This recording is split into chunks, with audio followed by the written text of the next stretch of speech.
And gentlemen, to another UFC exciting 11 fights. Welcome to UFC Underground 6, and to make things a little bit more realistic, we will now be starting these cage fights and the UFC Apex without a crowd.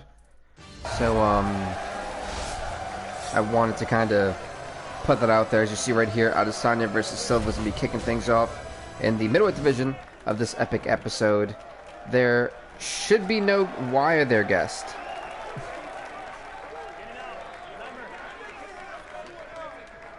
That's interesting. Well, I thought there was no crowd. Maybe I should have actually fought in the arena before I decided to do anything. Well, there we have it, folks. Great to know that the UFC Apex will... Very interesting. So I'm just as confused as you are. Definitely backfired. There wasn't supposed to be a crowd here, but I could see why they still kept one.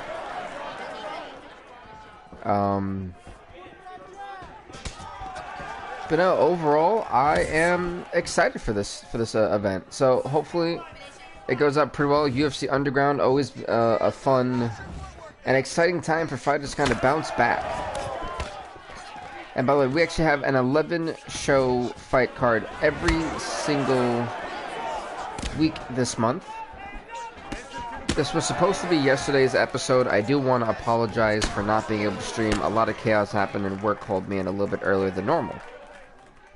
So, that's why I did it tonight. And don't worry, because like I said, you guys know Sunday for me is technically the last day of the week. So, we still will have another episode on, I believe, Friday. Like I said, there's going to be a lot of big plans coming in for UFC. It'll still be once a week, but I think... Going into 2021, we have an extremely loaded and stacked card every single week going for you guys. So, I'm excited. Truth be told, I think this is going to be an awesome showcase this month of some of the best fighters in this universe mode. Oh my god, look at the constant combinations from Adesanya and oh my goodness, I really forgot his name. Anderson Silva. Like, I can't believe I actually forgot that. Look at those knees to the face, bopping the jaw.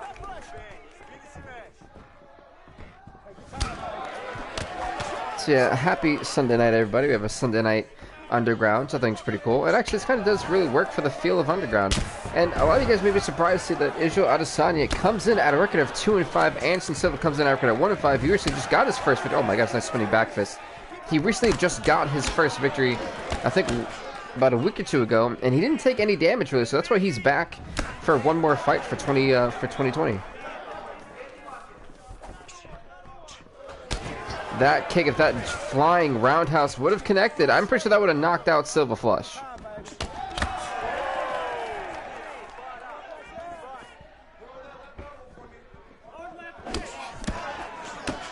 They're just teeing off, and it's cool. You can kind of, again, when you get hit in the liver, when you get hit there, man, it's just soft tissue, that liver. So you're going to go down. The wind may be knocked out of it. It's a very painful place to be hit. Again, great counter-attack defense from Adesanya. As that is the end of round number 1. Every single fight in Underground is only a 3-round fight. Yves Levine, the official. And what is up, T.Y.? I don't think I said what's up to you.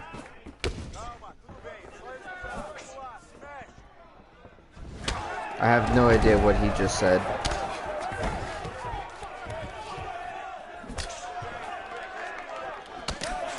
Oh. Look at the shots.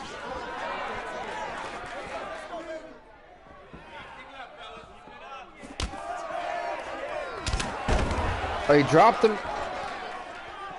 Can you know what's up to Dean? But you know, looking at the combinations and stuff, these guys have done a good job at counter-attacking. They've done a great job at blocking each other.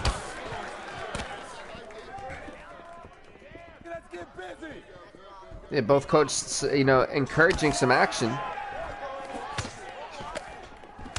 But the main event fight for this card is going to be in the heavyweight division. The 3-7 Kane Velasquez takes on the 5-8 Daniel Cormier. And the more shocking thing about it is that we don't have any commentary. So it is all me on this show. Oh, nice shots! My goodness. Oh, he got with the head kick.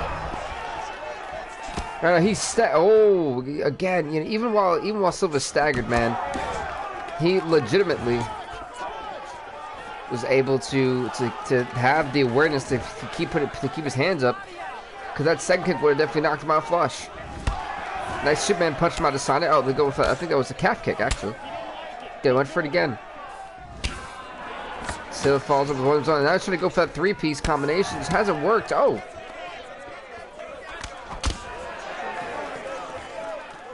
What is up to the third person in the stream? Welcome, welcome. So a nice little body kick. Oh, try to go for that. Wow, it's like shadow boxing almost. Both guys know each other so well.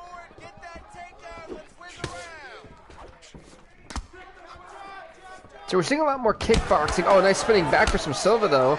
And then immediately as Silva hit that spinning back fist, Adesanya comes back with one of his own.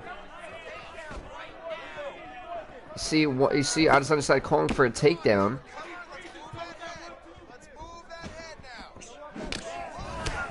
And you know, both these guys have had an amazing feel-out process towards each other. I mean, they've both been oh, that was a stiff elbow shot. My goodness. Nice knee to the body. And now we're finally seeing that tee off. Finally, some aggression. And I think it was that form that actually may have split or busted Silva open. I'm not seeing a cut necessarily, but there was a lot of blood on him. Ah, yes, he does have a laceration up to the... Oh! But I'll come to that in just a second. But see, there's a laceration on the right eyebrow, just above the right eyebrow of Anderson Silva. I think Adesanya just maybe busted it wide open again. But no, as for when you get knee to the body, like I said, it's going to knock the air out of you. That's exactly what Adesanya felt. It's a lot of pain that goes there. You can easily fall to that. And again, look, great liver kick.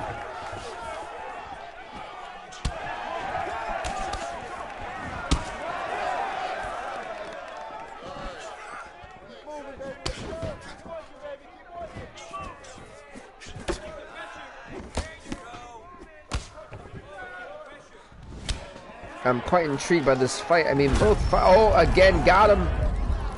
Or was it the leg that time? I think it was the leg.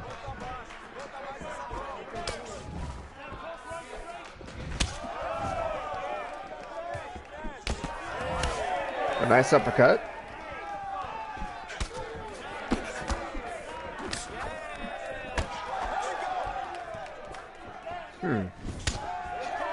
Oh, that leg kick definitely did some damage to him. I'm pretty sure that hit the body, not the face, so I think he's fine. You know, truth be told, this could end up in a draw. Both guys haven't done anything significant enough, I feel, to edge one out.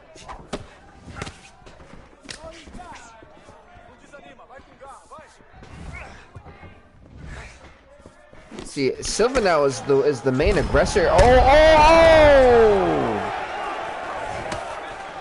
One heck of a front kick, followed by the spinning roundhouse. Look at that! Then Silva goes for one of his own. Just as Silva was dropped a few moments ago, he actually temporarily dropped Adesanya.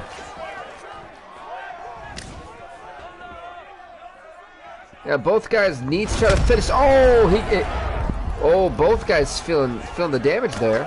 For Adesanya, it was his leg, but for Silva, it was his skull. It got that massive impact from that flying roundhouse attempt.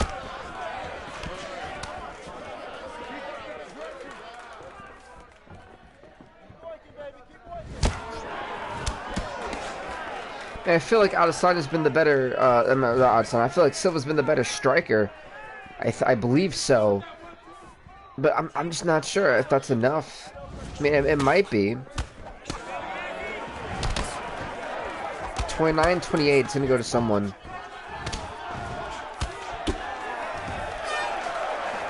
So that was a an extremely weird fight. I mean, I'm not really sure. Like I said, I'm not sure who they're gonna give this to. Let's find out what the judge's decision is. Israel Adesanya picks up a huge victory. That is a huge win. He goes to 3-5. Silva now 1-6. I don't have enough time there. Just go straight to it. Next up, it's going to be in the women's flyweight division, as Jessica Ai, who's 1-3, takes on the 0-2 Layla Young.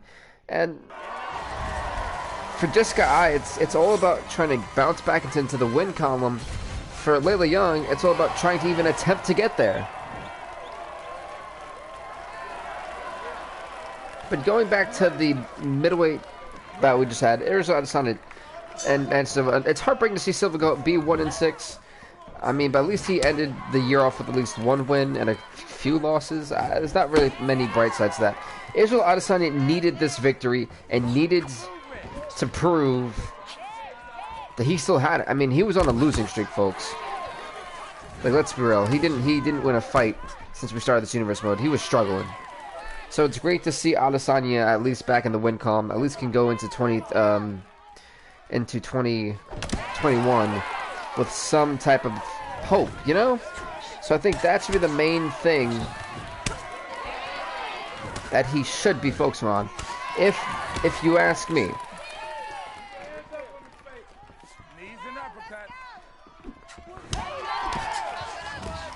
Like, that is just my opinion.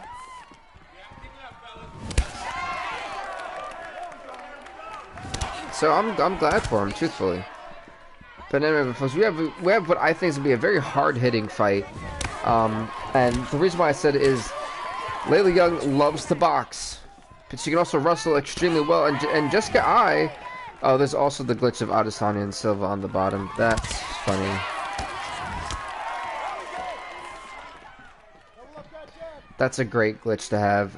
As we know, this is obviously not Adesanya and Silva. This is Jessica Ai taking on Layla Young.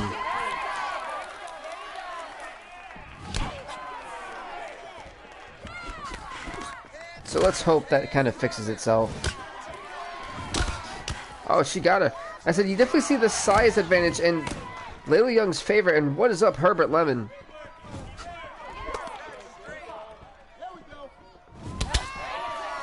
Said for Layla Young, I feel if she is to lose this fight, it may be a while till we see her again especially in 2021.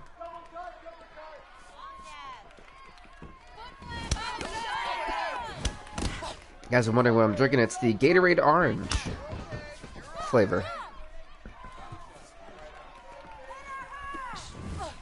Thought I'd just kind of bring that to your guys' attention. What is up, Chaos Man? Welcome. Welcome to the show. Oh, she three-pieced her.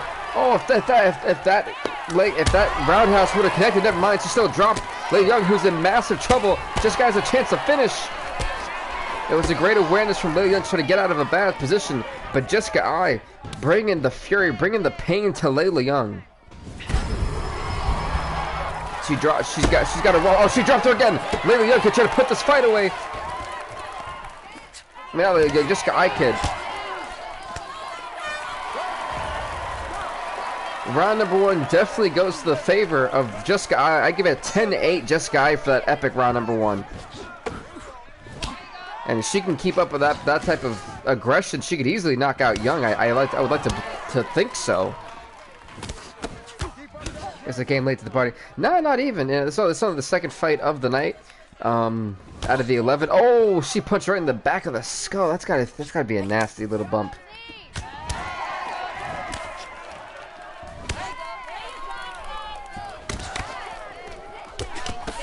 Look at her. She's going all in on these punches. My goodness. You know, it's funny because once I finish this stream, folks, I've got to go straight to recording the next match day 3, the final day of the quarterfinals for Block A this week. So it's going to be a crazy day. A crazy night full of hard work for you guys.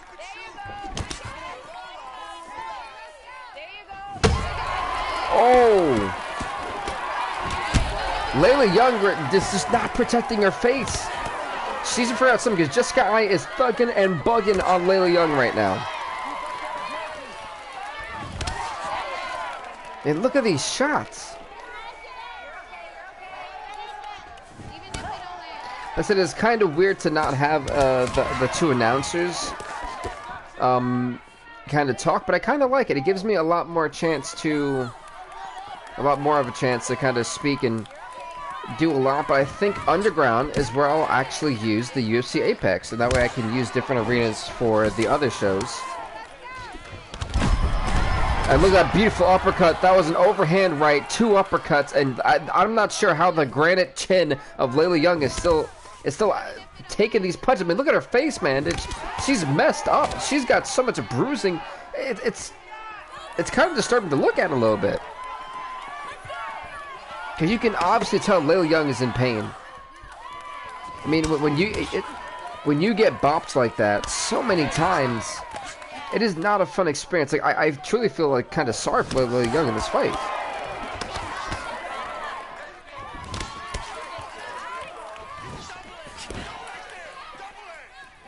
You see, you hear Jessica Ai's side calling for a double leg takedown. I'm not sure how many shots can Layla Young's jaw take. Oh, now she's got the leg. She bumped it. You've seen how she changed stance and went from being an orthodox more to a southpaw. What's up, Tim Joe? Welcome to the show.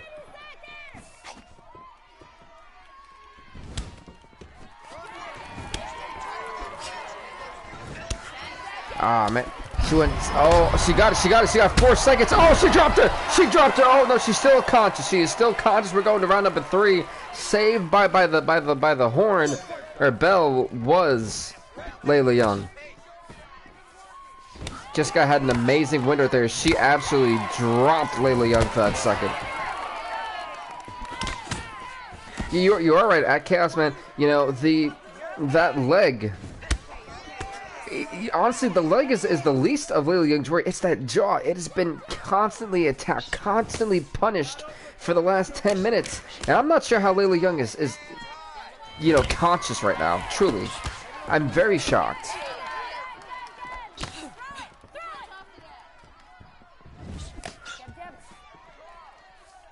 So in this fight that has been just... if this goes to a decision, Jessica Ai has easily won this fight. Layla Young just hasn't done anything really to look like she's the winner.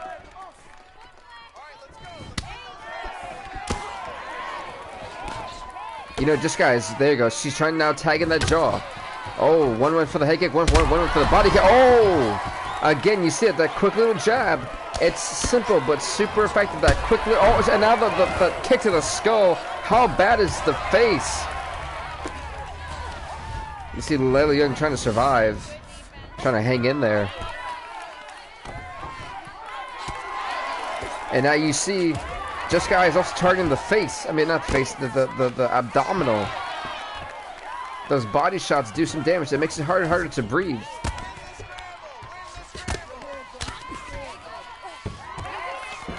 Oh, what is she doing? Oh, she's going to try to knock her out from this position. Oh, she goes to top mount. Top mount. If she presses up, it's over. You've seen Layla Young having a great IQ and trying not giving her arm up there for that submission. Wait, I think Layla Young went for the armbar. Not the armbar, the Kimura. Oh my god. If she lands this Kimura. No, she transitions it. Oh my god. Oh my god, that's... No way, is this gonna be it?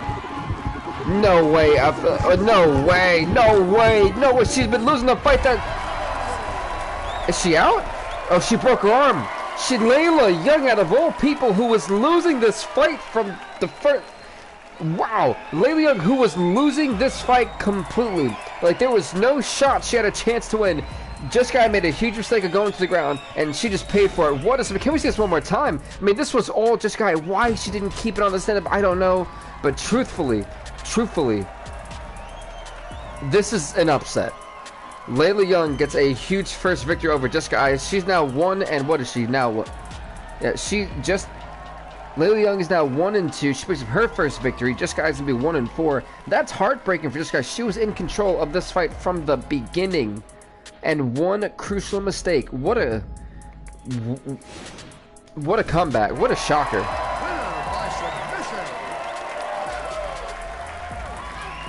A steel chain of a submission beats a rat's knuckle of a striker. I am surprised that like you guys don't know. I thought she was gonna knock her out. Like I had no doubts. Layla Young's gonna get knocked out. That is a huge victory. That is how you end off a 2020 for. Because like I said, these fighters on these fight cards, you know, they're there for a reason, and this is their last fights of 2020. Like these. Like, I don't have a pay-per-view for December because we have such a huge pay-per-view coming up in January. The first week of January is going to be nuts, which is also the last week of December. So that last week of December going into January 1st and 2nd, prepare for some amazing content, truthfully. As I just want to put that out there.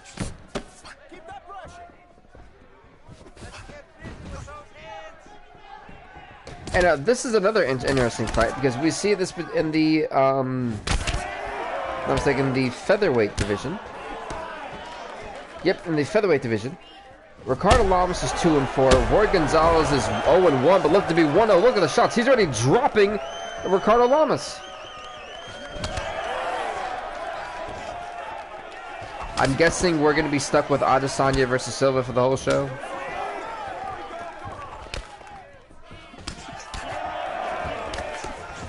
I think so, folks. So these guys are going all out. Like they're not even wasting any time. They blocked that to get hit by it. It looked like he got his hands up in time. I'm a little bit confused. Like I thought his hands were up. Apparently not. It's interesting because it looked like he was being super effective. Oh, he caught him. That's what Roy Gonzalez did. You know, and the last time we seen him, he had a hard time getting combinations off. He wasn't as aggressive. You know, and that's what he's got to do. He's got to be aggressive against a guy like Ricardo Lamas, who's got so much power. Oh, I think he may have broken the shin. But like I was saying, when you're in this position, it's all about. You know, it's all about aggressiveness, keeping tempo, controlling the pace of the fight. That is something Roy Gonzalez failed to do the last time. Now he's in there with Ricardo Lamas, who hasn't been on the better side of things either. Both guys need a change of fortune, a change of luck, and it's going to start here. Who's going to beat who? 2 and 4 Ricardo Lamas, 0 and 1 Roy Gonzalez. We're going to find out.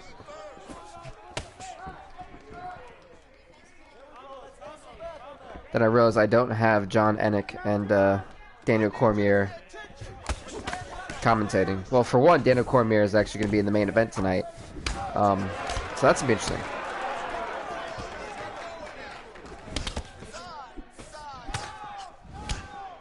Oh my.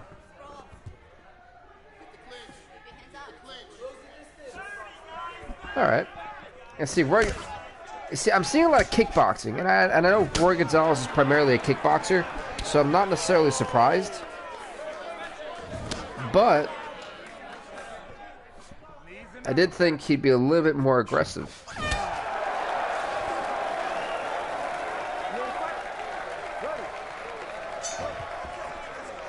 Did both guys touch gloves? Round number 1, I kind of want to give to Roy Gonzalez. I think he just kind of outstriked. I do believe he outstruck Ricardo Lamas in round number 1. Plus, he did drop him for a few seconds, so that could be a little bit of an effect. In my opinion, I say 10-9 Roy Gonzalez for round 1. And what is up to 9 people in the stream? Welcome, welcome, everyone.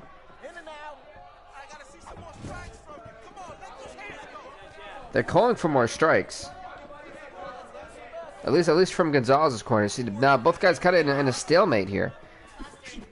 They don't want to be overly aggressive. They don't want to push tempo too much. We have seen, like in the last fight with Jessica Eye, where she was in control, made one bad mistake, and then boom, she tapped out. in a fight she controlled the entire about 12 minutes. Hey, what's up, Johnny, Utah? How's it going?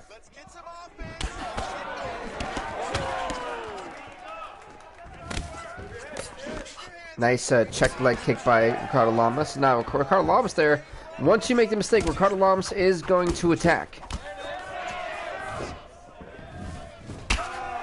See, he faked. That was a great fake, and then followed with the actual kick. He went for a fake roundhouse, then followed by that really inverted type of kick style. More like a heel kick. Because he kind of kicked him with the heel of his foot.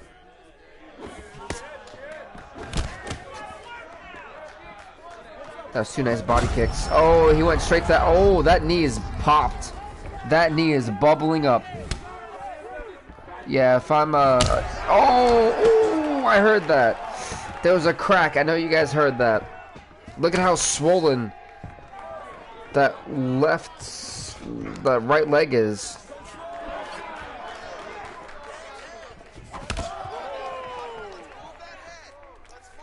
Get it? You can see the swell, especially on the back of the leg. You can see the difference between the two. One is pointing out, so if that gets hit again, that could become like a bowling ball, really. Oh, and I do have an update on, speaking about bowling ball, we did have an update on Misha Sergenov, who did suffer a torn ACL. Good thing is, it was a minor torn ACL. Very minor. So, he should be back in about 3 or 4 months' time. Remember, he did lose to Chuck Liddell in that amazing clinic of a 25-minute fight.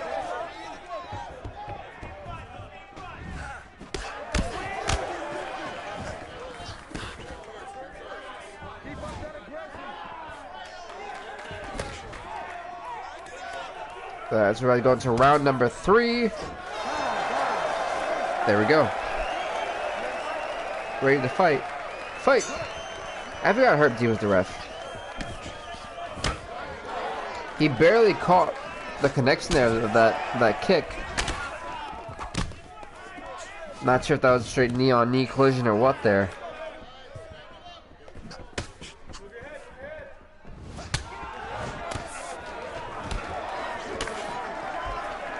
Both guys here in the stand. I mean, they really are. Oh, okay. He keeps tagging that leg, man. Nice head kick. See, I was trying to follow with some type of combination, trying to close the distance, which he should have been doing since round number 2. They kind of struggled with. Like, he did it perfectly in round number 1. He was very alert, and in this round, it doesn't seem like that's happening. It's more. He looks more aggressive, more sloppy, I should say that. Go more sloppy in his work.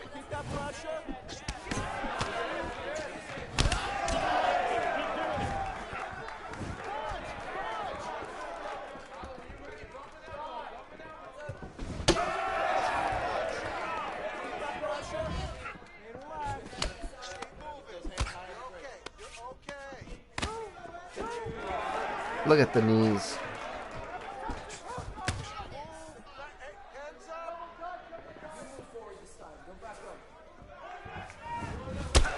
Oh, nice flying knee. Oh my goodness.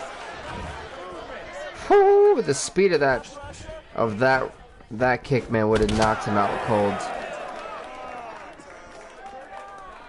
Rogan's, I think his eye is actually closed, and that right eye looks to be really budging up. Oh my goodness. Oh, I don't think he's got much left. That was a cleaner. Hey, what's up, Shadow Rocks? You see, oh, he's tagging. He is tagging him. I'm actually kind of surprised to see Roy Gonzalez still kind of in this thing after one hell of a beating. As you guys know, Adesanya vs. Silva has been on the screen since we started this. It's a glitch. I don't know how to fix it.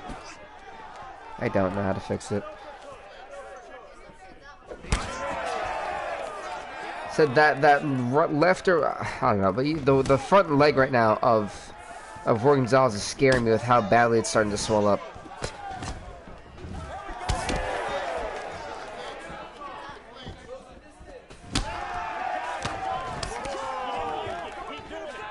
there, connecting with these shots. Oh.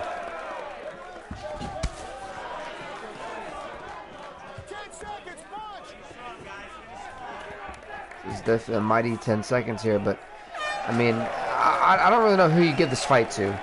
You know, truth be told, a very even fight, and they, well, there you go. I forget that they don't really give me the chance to talk about it. Roy Gonzalez 0-2, Ricardo Lamas 3-4. He is on the rise. He is one win away, and you know, I can't wait to see what Ricardo Lamas has in store for 2021, and if he can actually get back to being on the 500 record. But speaking about guys who kind of want to be on the right track, Anthony Smith is one of those guys. Anthony Smith is someone who had a terrible start to this UFC 4 universe. Like, it was awful. He started out 0-2, picked up a huge victory. He is one more win away from being for 500. The opposite could be said about his opponent, though. Jimmy Manuel, a guy who has so much talent, has been struggling to rack up wins lately. He is 1-5 in his UFC record here, and he needs this win against Anthony Smith, because honestly, if he can't win this fight, on paper these guys are very even. Stylistically, they're even. But truthfully, I'm not sure 2021 may have anything planned for Jim Manuel if he cannot pick up victories. And I hate to say, Jim Manuel's a talented guy, but he just can't get it done. And it's kind of a scary thing, too. So let's hope Jim Manuel can kind of pull. Both guys are desperate here. When someone is backed into a corner like both these guys are, that is when they're at their most dangerous. And these are two dangerous fighters who have immense knockout power. And that's exactly what we're saying. I do expect a knockout in this fight. I can't see this fight going to a draw.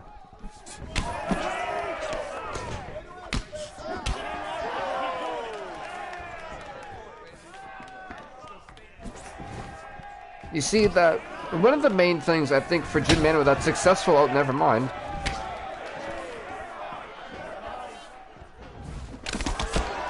Look at that combination. You've seen how quickly those guys counteracted each other. Smith threw a punch. Then Jim Manuel had a counter. If you can hit that, change the momentum, he may have a chance. True. Like I said, this is round number one. It's more of a feel-out process, you know. But right now, I feel like Anthony Smith, and you did allude to it quite well, actually, is that Anthony Smith is controlling and making this fight his pace. That is something Jim Manuel has to change. He has to change the way that the pace of this fight is. He's got to make Anthony Smith do some uncomfortable things he doesn't normally do. He's got to take him outside his comfort zone and then find the weak points. And if Jim Manuel can do that, then Jim Manuel has a big shot at winning this fight. The slap was nasty. Oh! That was dead in the rib cage. I know you guys felt the impact, the crunch. I know you guys heard the crunch. That was a that was a fist with massive power hitting the human anatomy in a place where it can break. Nice head kick from Manuel. But Jim Manuel in the black and red, Anthony Smith in the black and blue.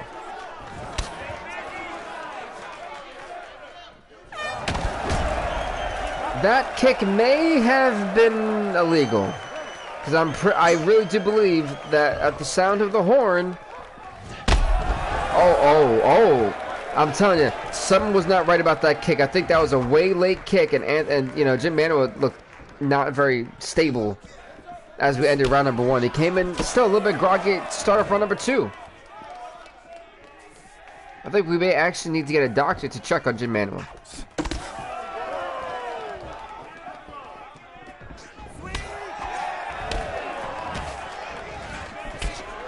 Maybe not. Jim Manuel looking alive. I think that kick pretty much pissed him off.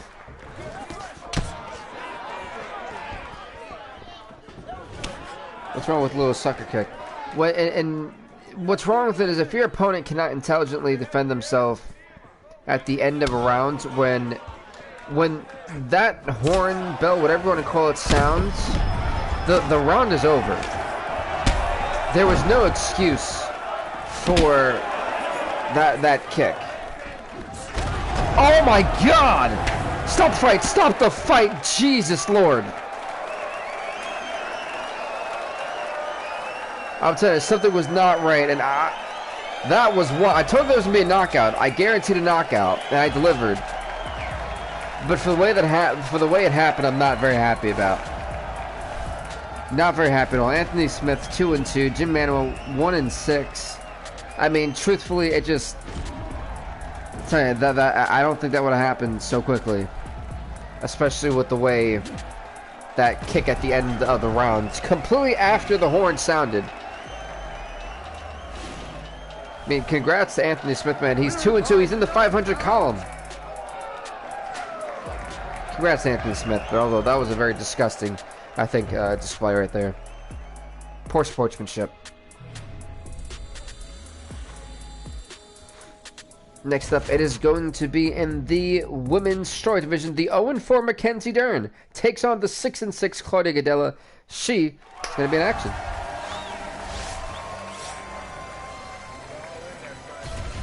Now, you guys may be thinking, why is a 6-6 Claudia Gadelha taking on someone who hasn't fought? You see, Claudia Gadelha has these things of momentum where she'll win a lot and then she'll lose a lot. Mackenzie Dern can potentially get this first victory over a fighter like Claudia Gadelha, who is on a losing momentum. She's lost momentum. She now needs to find that. Mackenzie Dern hasn't had much momentum to begin with. So I'm looking forward to seeing. Maybe Mackenzie Dern can make the best of this. And let's see, Jim was just reacting slower and slower with every solid hit he is taking. I think the shot to the rib cage, like I said, when you're an athlete, and when you're doing anything, if you're going for a jog, a run that's over 10 minutes, it gets harder to breathe. You're pulling in more air because you're doing physical activity. Your lungs need more air, consistent, more oxygen to keep doing that function. When you get hit in the rib cage like that, it's taking out all your air, all your oxygen, and now it's going to be hard to breathe as you're even more exhausted. So you got to take that into effect, how the body's going to react to that. So yeah, he definitely looked slow and slow because he probably couldn't breathe too. He was probably losing oxygen as he was fighting. And so like a slow flick. Yes, at Chaos, yes. It was more of a, momentum plays a huge thing in mixed martial arts, I like to believe. And overall, and overall just skill. When you're on a winning streak, you're going to feel confident and things like that. When you're on a losing streak, you're going to keep making mistakes. You may doubt yourself. Your momentum isn't going to be there. It's as much as a psychological thing as it is, a scientific thing. Truthfully, if I get punched, that punch to the ribcage at Shadow Rocks may have been different if Jim Manuel was on a winning streak. Maybe he would have taken it. But you've seen, I'm telling you, that cheap shot, I'm going to call it a cheap shot, after the round was over, was the big difference maker. I mean, that is truly just how I feel. Just like I said, I could be wrong. Do I think I am in this instance? In this instance, not really.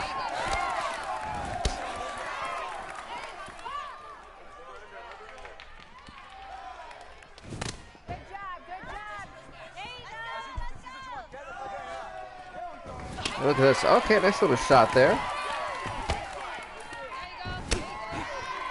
Oh man, she kicked that like dead hard. My goodness. Like I said, truly, I don't expect, if Mackenzie Dern is to win this, I think she actually needs it on the ground. I wouldn't want to strike or stand up with Claudia Gadelha, and thankfully she's proving right there. A nice little front kick that went dead to the face, the nose, the jaw. And Mackenzie Dern. That was the end of round number 1. We go to round number 2. I don't really know who you give that fight to. I mean, that round 2 is a very even fight, so I'm not too confident on who you give that to. It's definitely going to be 10-9 either way. I mean, you could possibly have a draw at 10-10. I don't think that would be the need.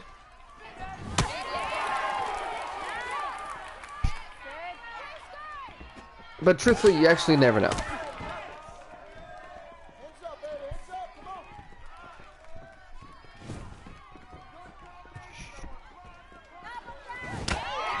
A nice head kick.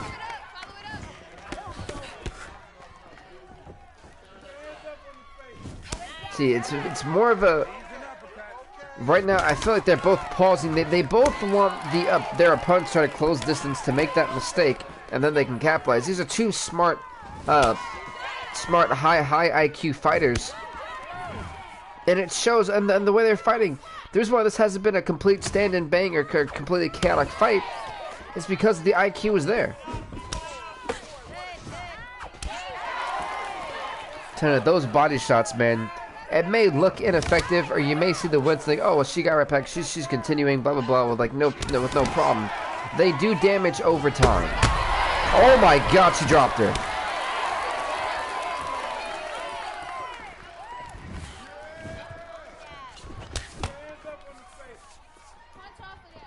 So Chloe definitely felt the rocking effect of those two shots she took. Oh, she's got to rock. This is the time for McKenzie. She's got to stay aggressive. His problem, Duran needs to keep the space, and not take knees to the body or the jaw. Well, they just like stereo kicks right there, simultaneously too.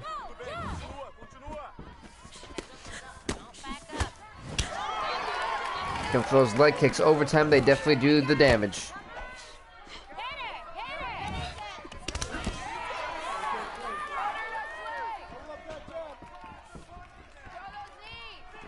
See, both fighters here. Oh, missed wildly there for Godella. She was going to go for that spinning roundhouse to the body. Oh!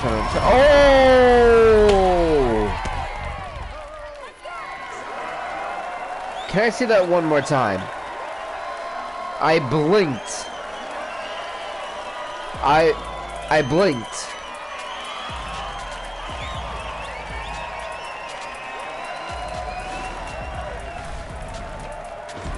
Oh, they both went for the roundhouse kick, and ultimately Mackenzie Dern successful in her attempt, but she absolutely decked Claudia Godella one more time. I need this one more time. That was nuts. Still can win if she can tire out this one. Yeah, she's doing a lot. Oh wait, yeah, never mind. Yeah, you mean that's been there since like the beginning of the show. Congrats to Mackenzie Dern. She picks up a huge first victory. She's now 1-4. In the UFC. As for Claudia Godella, she's now 6-7. So heartbreaking for her. Truly heartbreaking.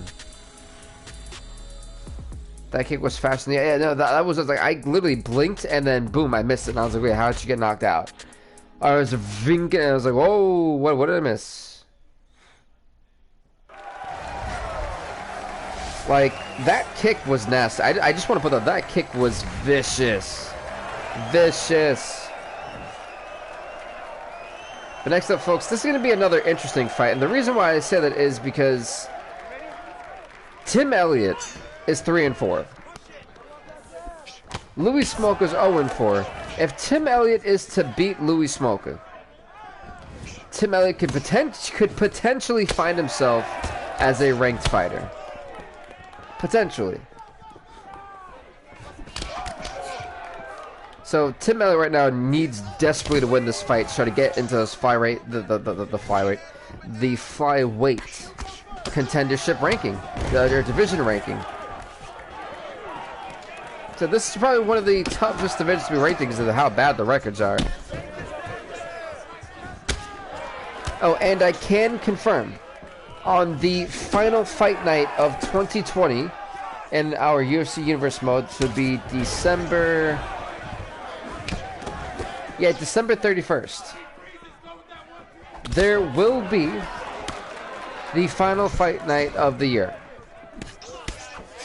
And it will feature fights such as the epic rematch between Kenneth Thomas and Dan Severn. Aldrich Cook, the former champ, will take on Dan Henderson.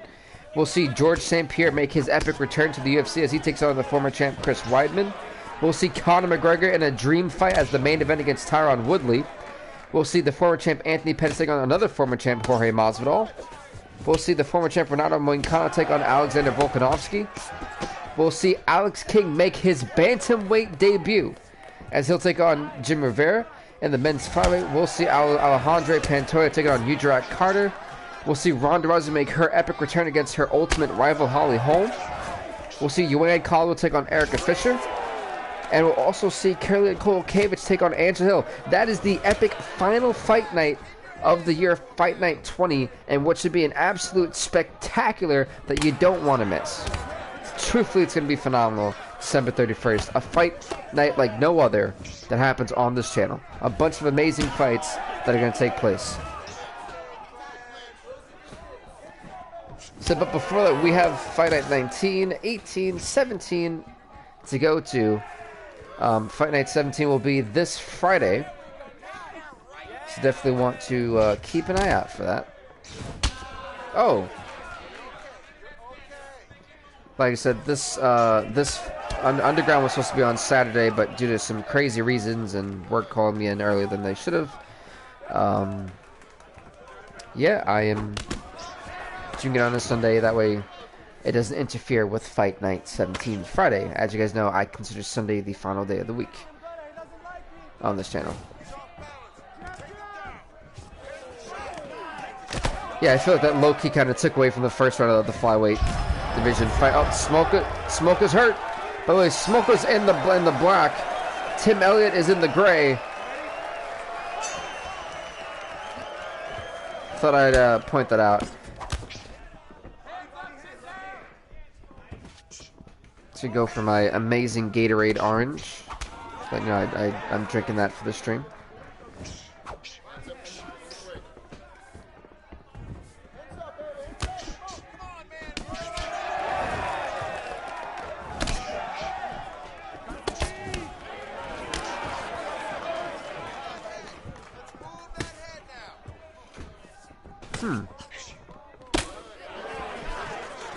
I'm not gonna lie. That kick he just did, I hate that kick. Because it literally leaves you susceptible for being kicked in the face. Kicked in the face! Which just happens to Tim Elliott, by the way. Just want to throw that out there. When people do that weird handstand kick, I don't understand why. Because if somebody really wants to, they can not only step back and then punch kick you in the face.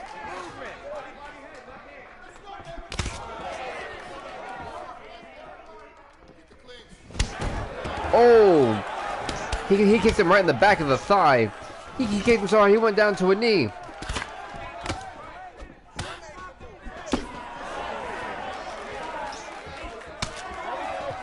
Yeah, I do want to apologize for the glitch that the game has with Adesanya and Silva being on every single fight. It's... I don't know why it's like that.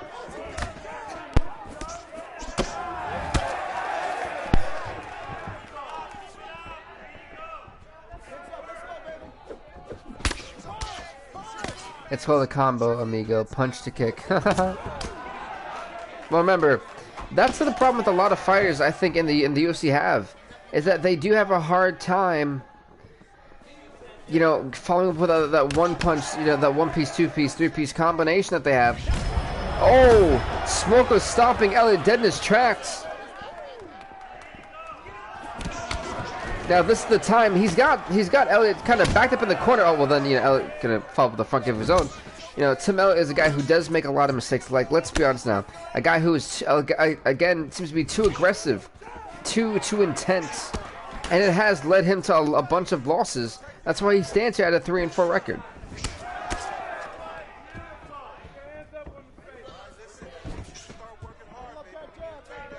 We got 45 seconds left in round number 2. I definitely would give round number 1 just to Elliott. I gave him 10-9, but round number 2 I might give the Smoker. Nice front kick. That one definitely leave a mark. To be feeling that tomorrow.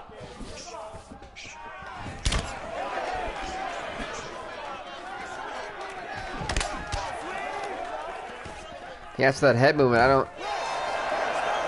Round number 2, I believe was Smoker's. I mean, Elliott came out strong that final minute and a half. So maybe it's still Elliott's. Maybe. Actually, if this goes to a decision, this would actually be kind of a scary one for Tim Elliott. Oh, nice uppercut. Maybe Elliott can get a decisive finish and knock him out.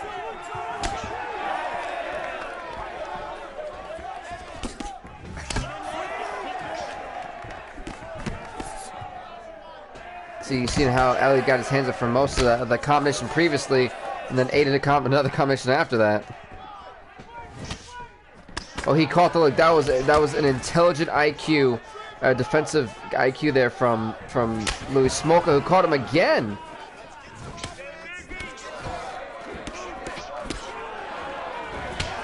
Elliott looks drunk. I wouldn't say he looks drunk, but he does definitely look sloppy. And that's the biggest problem that Tim Elliott has. He looks sloppy inside the octagon. He's too aggressive, and it looks like a mess. Truthfully. And he's going against a competitor like Louis Smolka, who's a lot more relaxed, you know, reserved, and kind of takes it all in. He's going to adjust as the fight goes. Combos in a game work because there's a lot guaranteed after the first hit, but in real life you can't always use the same move.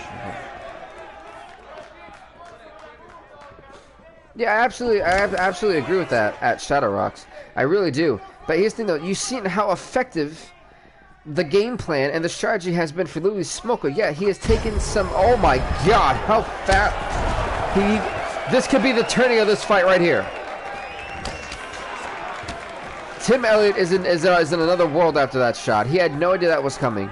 That inverted heel kick, man. When you invert your heel toward the palm and the heel of your foot...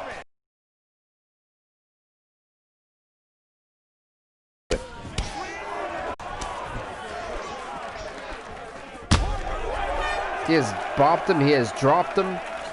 That is nasty.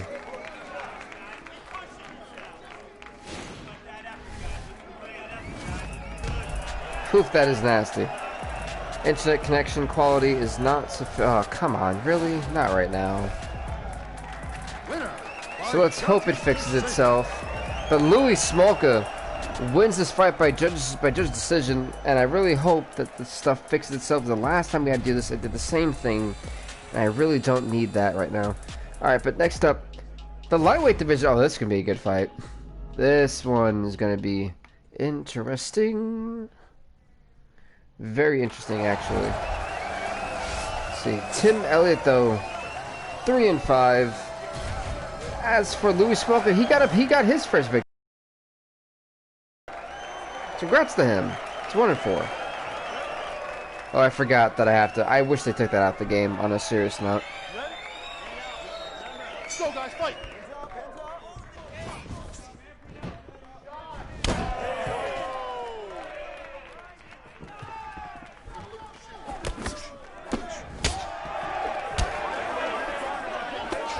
Oh my.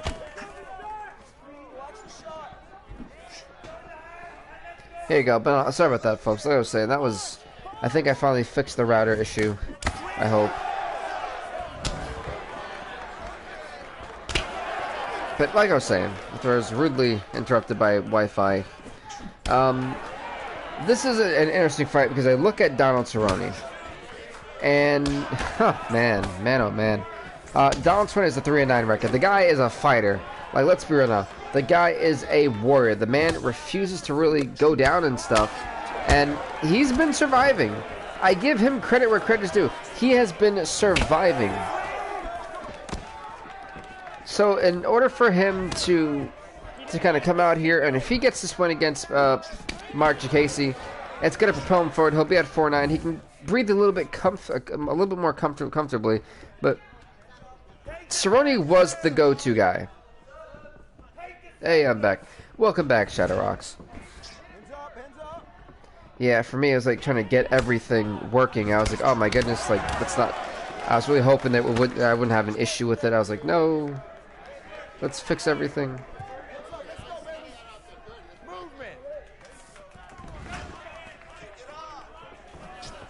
But truth be told, Donald Cerrone is in a place with a 3-9 record to where it's not as bad as our Amanda Nunes is 2-10.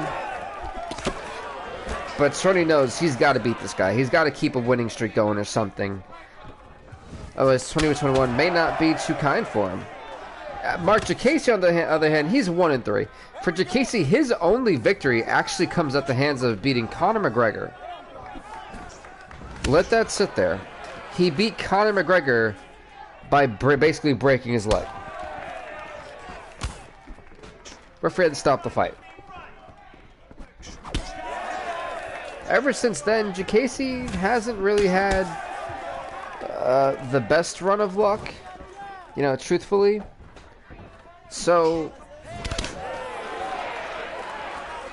I'm not really sure what to honestly expect from Jacasey, who's been on a 3-fight losing streak, and Cerrone, who just kind of tries to hang in there. You know, Cerrone's trying to hang in the lightweight division. I mean, he can certainly do that with a win over Mark Jacasey. Jacasey in the black, Cerrone in the blue, by the way. Round number 1, a pretty even round for me. I don't think we had a clear cut in that one. I can't really score that. It's pretty even, for the most part.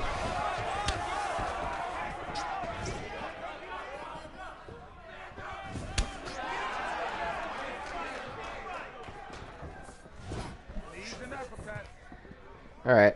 Round number 2 here. I mean, I said it is so weird not having Daniel Cormier and Joannick, because they kind of filled in the gaps of my pause. So it's like, okay, it's definitely a different feel. It's a weird feel, but it's a cool feel. See, the UFC Apex will be home to UFC Underground for now on. I definitely will say that.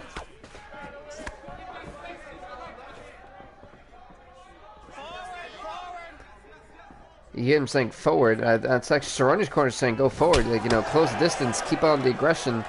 Jacasey, though, if he's smart, he just plays defense. He's got to play some nice defense. Don't do anything risky. Just, you know, be chill with it. Relax, set a tone, set the pace, and have Cerrone play his game. That's all Jacasey has to do in order to keep control of this fight. If he can do that, he'll be in a good spot. The question is, can he?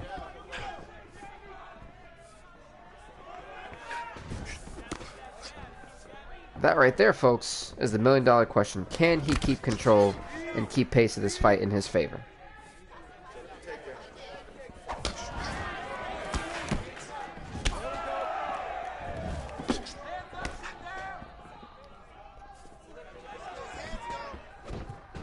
Ciadas. Oh, no, he missed. He actually...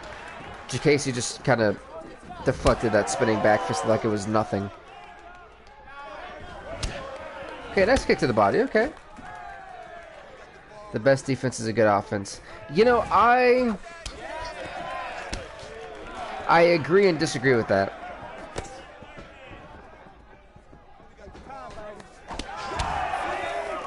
I think it's the other way around.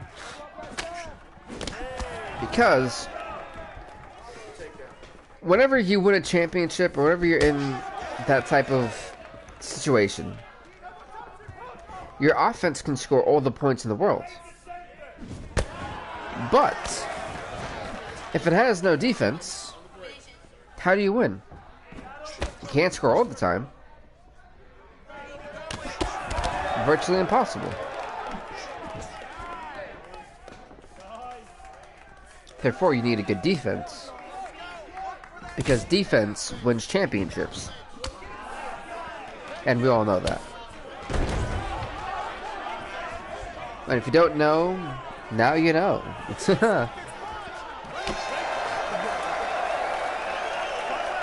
You're round number 3. My battery level on my controller is low. That's no problem.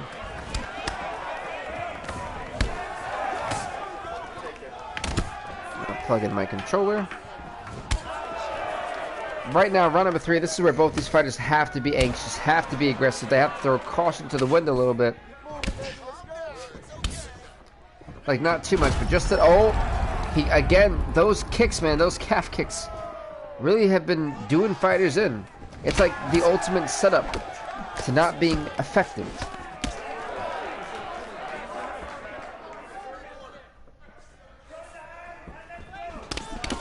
Yeah, both these guys exchanging, trying to close, keep. and it's a little bit sloppy with his artwork sometimes. But that was a great, you know, defensive IQ. He checked that leg kick beautifully. JKC keeps extending distance here, not really doing much though.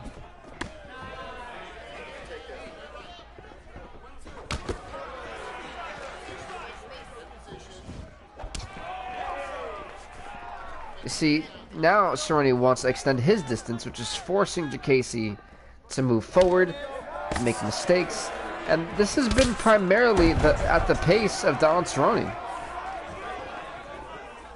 which has not worked in the favor of Mark JKC at all.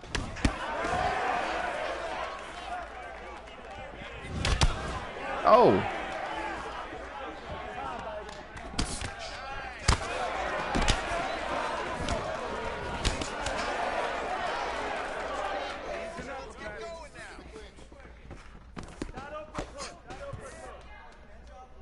Okay.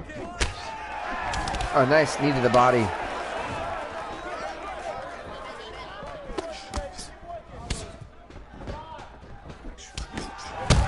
Oh, he got with the head kick. He stumbled, he's staggering. Donald Cerrone's chance here, the bloody... Oh! All it took was one roundhouse. And Donald Cerrone gets a knockout victory with 33 seconds left in the third round. Cerrone making sure he isn't going nowhere. Donald Cerrone making sure that there are plans for 2021. That was how you do it, folks. Decisively, congrats to Donald Cerrone on a huge, big knockout victory. The sound doesn't match up. What do you mean? At Chaos. What do you mean by that? But truthfully, can we talk about one heck of Donald Cerrone just said Mark JKC night-night. Donald Cerrone, though, is now 4-9, as JKC is 1-4. Congrats to the big Donald Cerrone. That was a clutch win for the Cowboy. The time is different. What do you mean by that? The time is different. Like my audio or the knockout sound. Also, next up, folks, it's going to be the women's bantamweight division. Kana Tanaka, who is 0-1, will take on the 4-5 former bantamweight champ Miesha Tate. This fight is up next.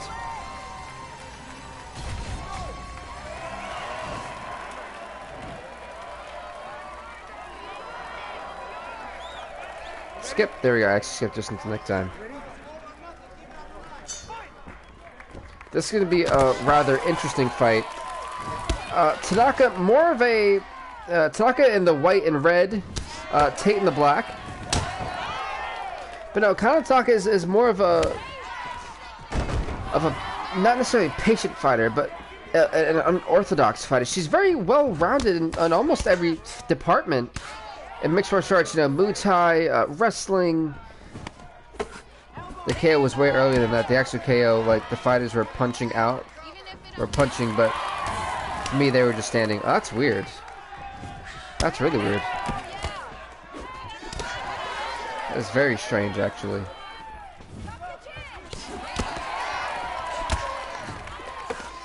That is very odd at Chaos. So, yeah. Yeah, honestly, I think this episode is just full of glitches. I mean, the bottom screen for the fighters has been stuck on the first fight for over an hour, I think. Yeah, pretty much. Over an hour. So there's been that glitch. There's been a couple glitches in the UFC Apex thing. So, I don't know what it is, truly. But like I was saying about Tanaka, who truly... Muay Thai, wrestling, boxing, kickboxing... submission specialist. She's a very well-rounded fighter, and this is arguably her biggest test yet, and it comes with her being at 0-1. She goes against the former bantamweight champ who's 4-5. It's been on the losing end a few times. So, Miesha Tate, for Miesha Tate, this should technically be a cakewalk, but it's the skill level, the arsenal, the tools that Kana Tanaka has that make this such a posing threat for Miesha Tate. But at the same time, you look at it from Tanaka's stance, Miesha Tate is a former champ. This is the biggest fight of Tanaka's career, and she beats a former champ. Now, not only is she 1-1, but now people need to put her on their radar. that she is not just here to play. So I'm really intrigued, really like interested. Sorry about this, the amount of like stuttering, but I'm really interested to see how this goes.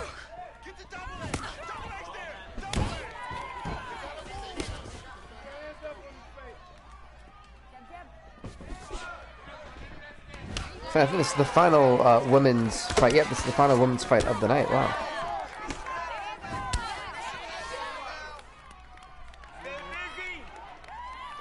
You see, Tanaka's corner saying stay busy. They kind of pause to get attached to breath, but look, Tanaka just bopping Miesha Tate for the second time. Miesha Tate's already a botched mess right now. She got a lot of cuts and bruises, but so does Tanaka, but not as bad as Tate. And yeah, this is basically Glitchomania. Gosh, I can only imagine how once I finish the stream, I'm basically going to be pre-recording WWE 2K20 Match Day 3, the final match day, Block A, before we go into the semifinals. So we'll actually know at the end of this week and next week who the participants in the semifinals will be. My goodness, what a shot! What a way out of the gate for round 2. Tanaka is making sure she lets Miesha Tate know whose octagon this is. The former champ Miesha Tate is being rocked by Tanaka right now.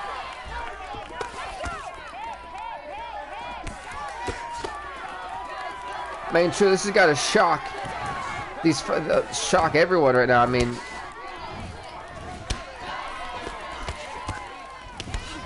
I just realized how far back the visuals are. Yeah, they are pretty far.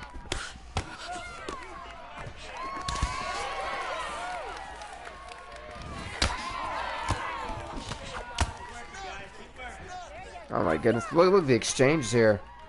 These are two warriors, two gladiators, two Spartans going at it right now.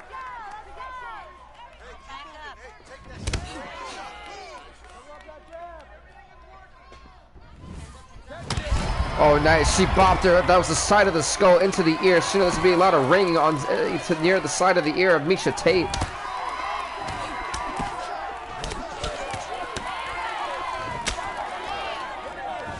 The Amazons. That's a good one. Oh wait, I think it was the knee. I'm not sure. I think it was the knee or the rib cage. Something popped.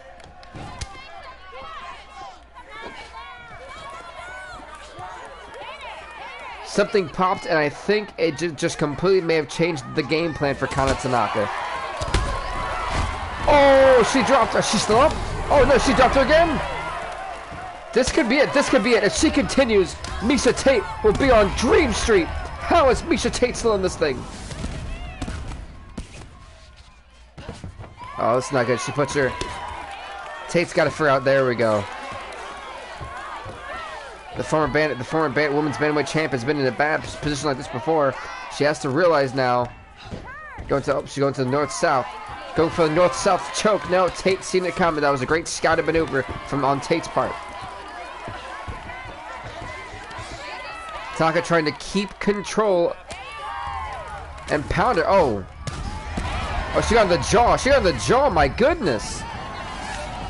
She is pounding away on Miesha Tate. And Tanaka has kept a firm, calm approach here. And they both go back to the stand-up. Oh! My God!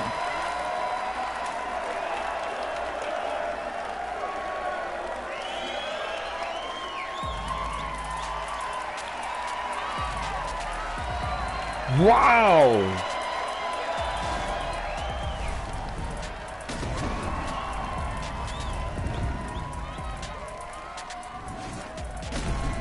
That's all I have to say is just wow. The knee to the face. This one more time.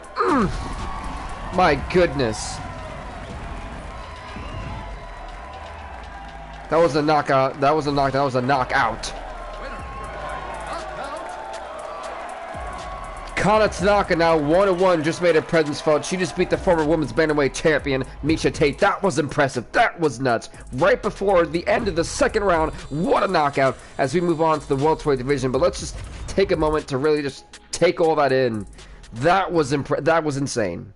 That was impressive. I am shocked. Wow. Truly wow. Kana Tanaka, folks, 1-1. Miesha Tate, 4-6. Yeah, I'm shook right now. That was crazy.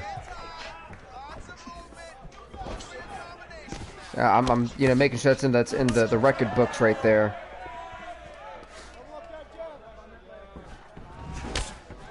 Now, to see that take place was, for me, truly like an amazing moment. Next, folks, we're in the welterweight division, and it's going to be, you guys are seeing the 3-5 Nick Diaz take on the 1-2 Platinum Mike Perry. Personally, this fight's going to be insane. I have no doubt about it. I don't see a submission being anywhere in this. I definitely see a stoppage by the referee. It's either by knockout or a judge decision, because these guys are going to beat the bricks off each other. This is going to be a very physical, potentially a very bloody, a very violent, straight-up boxing match. I don't expect it to be anything else besides purely chaotic here in this welterweight division fight.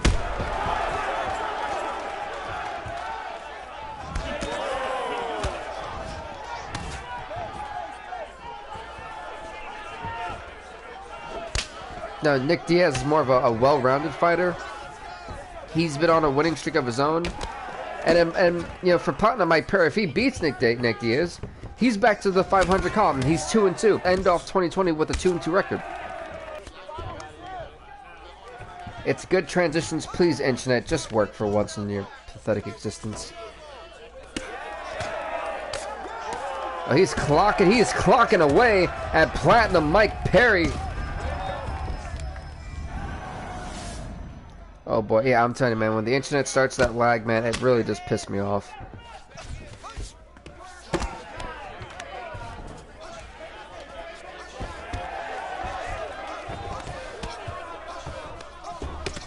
It's been doing that lately, and it drives me nuts.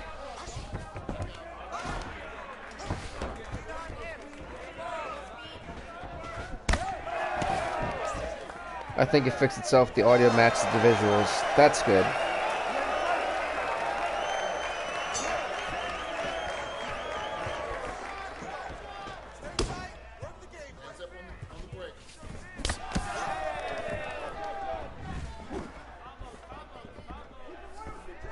Wait, how bad were the visuals? Now that's a concern for me. How bad were the visuals?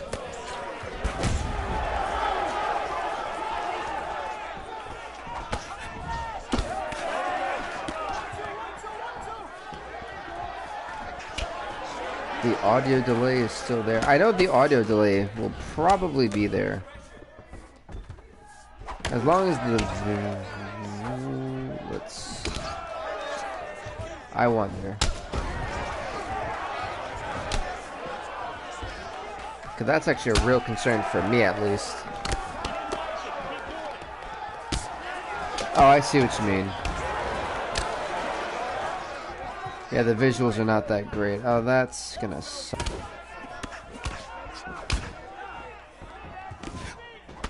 Big yikes.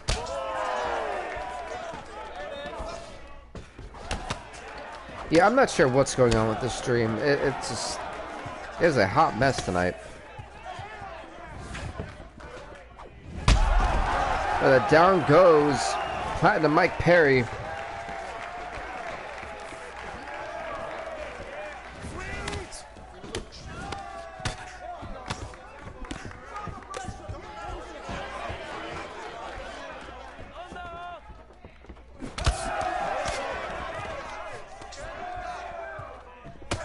Getting those knees in. Oh.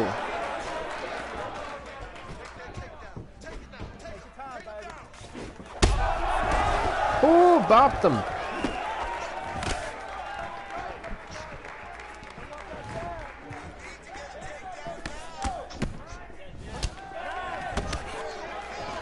these insane shots. Oh, the knee.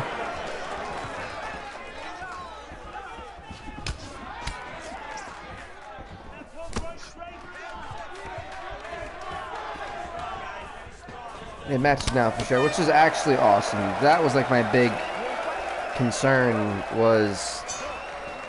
I know certain people have like their favorite fighters, so when they watch this, I don't want them to see garbage everything, you know?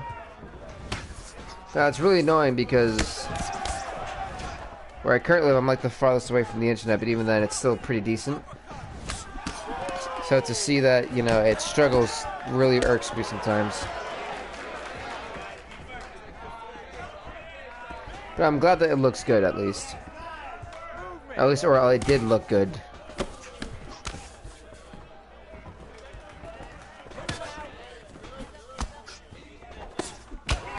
I don't know why it does that. Ever since that little mini storm we had hit, it's been acting up. And it's for some reason, it's always when I play UFC, like I get the most problems. I don't know why.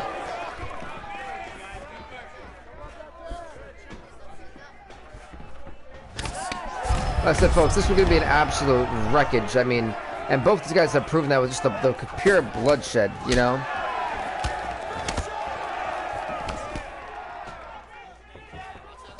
But I do want to apologize for the chaos of this video.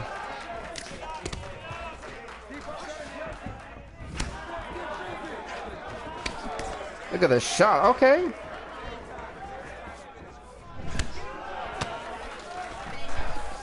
Truly, he's just tagging him here.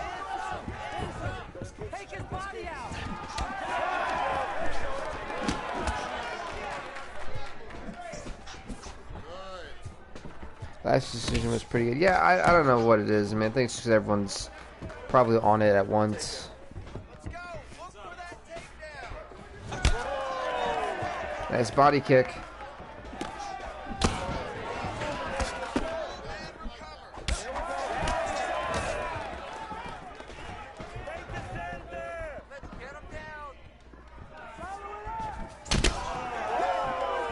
Beautiful kick right there. Oh! Alright. You know, I expect this from these two fighters. For some it may be shocking, but man, you see that they're a bloody mess right now. They're bruised, they're battered, it's a blood. Oh my goodness. Oh.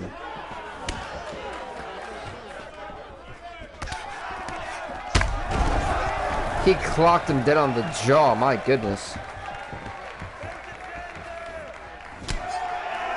Nice kick to the thigh there. 30 seconds left. Will we see a last second knockout?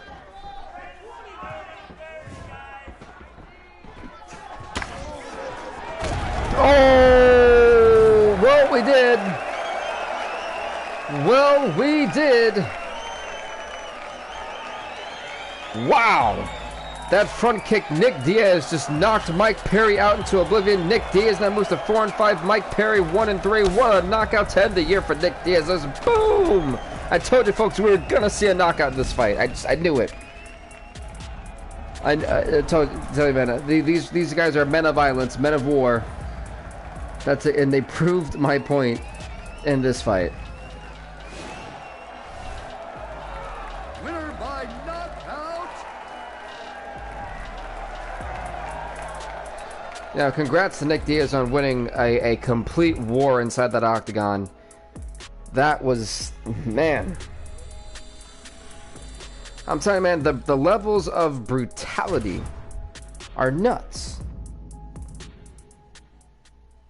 Anyway, folks, next up is going to be the men's bantamweight division. The 2-3 Rafael Assunção will take on the 1-2 Eddie Wineland. One of these guys are going to be ending 2020 with a 500 record. Will it be 3-3 for Rafael Assunção, or will it be 1-2 for Eddie Wineland? I mean 2-2 for Eddie Wineland. They're about to find out. Here we go. Fight!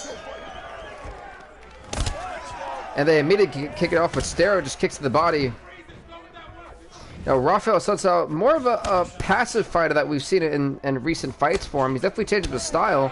Someone say, is he going to try to be more passive, potentially take it to the ground, keep it on the ground, go for a submission? Or will he play into the style of a guy like Eddie Wineland who loves to stand up and box? So this is going to be an interesting difference of styles. that are gonna clash here. The men's bantamweight division.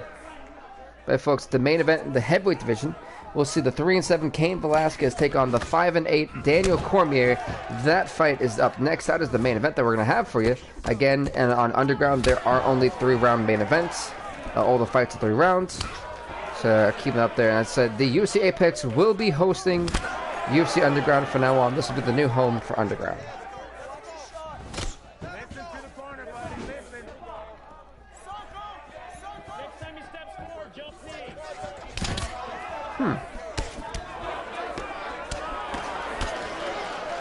I am eating chicken as I speak.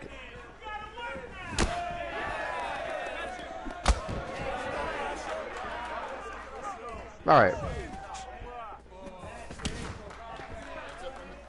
If you wonder...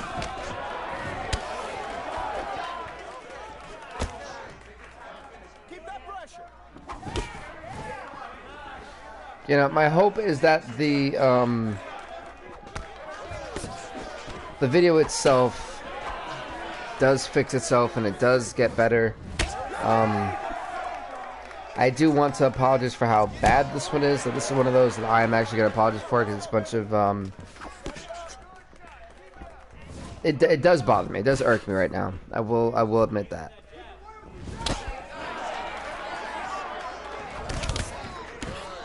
Oh man.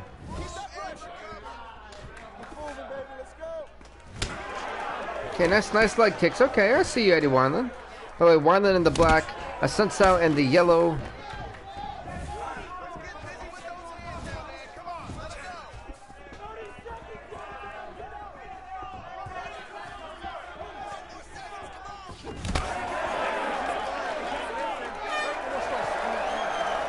That was the end of round number 1. So it's round number 2 here, but you know, let's take a look at that. That was a... I'm still surprised. The amount of takedowns that I'm used to seeing from Assunção are non-existent right now.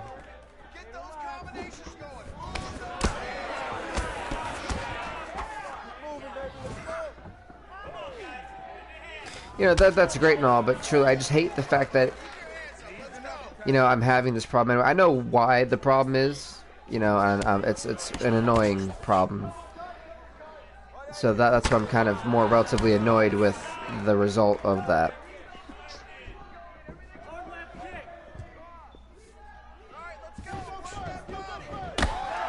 That was a nice front kick from Assunção. Definitely clocked him dead on the jaw.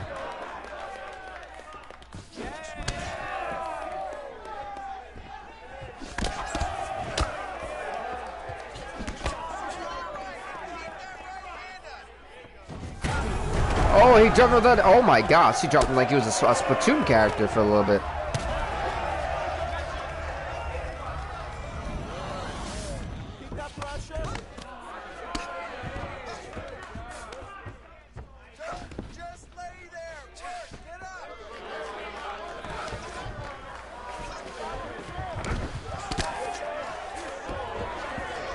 Look at this. Oh.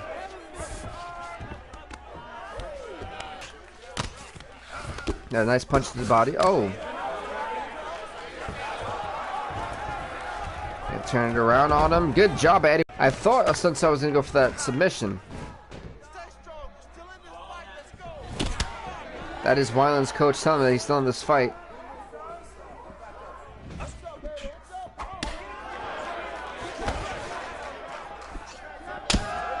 Again, the front kicks. Assunção staying as the aggressor here. Has caused a lot of problems for Wineland, at least so far.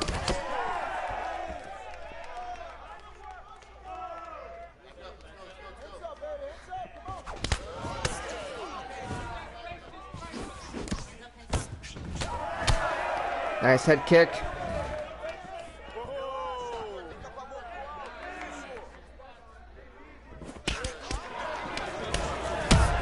Oh, bopped with the head. He's staggered. Assunção needs to be aggressive here. He cannot let Wineland get his shot to recover. He's not closing that distance. He could pay for it.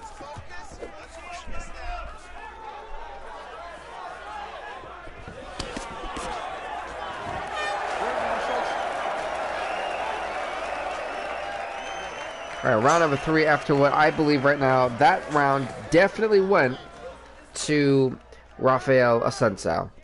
I say 10-9, maybe even 10-8 for Assunção for round number 2. Round number 1 is your choice. 2 is a definite. Oh, wow. Reverse roundhouse. Oh, look at this. Look at this. Oh.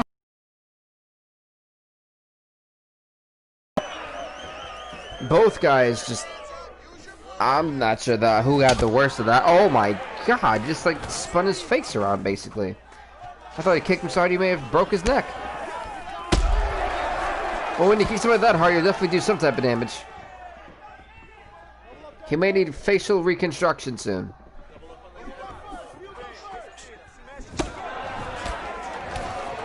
And we've hit the point of the stream where I believe it has hit no internet, hasn't it? I'm guessing it has. So, as it has hit this point, once again I will have to end the stream earlier than expected. I am going to keep it going for the next 250. That way we at least have the conclusion to the fight. And then I'll add one more fight, which would be Daniel Cormier versus Kane Velasquez. I do apologize. Truth be told, it's all the animals that I call people in the house that are taking up the internet. I guess everyone has 20 different devices on, as always. So, I'm going to apologize for that. And now I get the memo that if it's late at night, I can't stream with all these maniacs and their technology. So I am going to apologize for that. But I am going to stay and call the rest of this fight, even though you guys can't see it. At least auditorily do it, because it wouldn't be fair to stop this fight midway. So I am going to still call this. So I do apologize about the BS that just happened. Yeah, it is RIP. It truly is RIP. And it's absolutely an annoying and aggravating process. Because it's absolute bull. But I thank you guys for even, like, sticking on for this long and, you know, going through with that. I really do appreciate that so much, guys, for all of the technical problems that I've had during the stream. I can guarantee it won't happen again, because now I know nighttime streams for UFC won't work. Which is fine.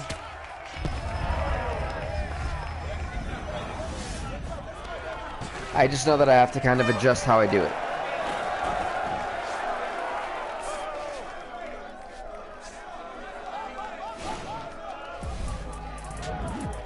That is true. That is very true. At Shadow Rocks. Let's see. Rafael Assunção does get the victory.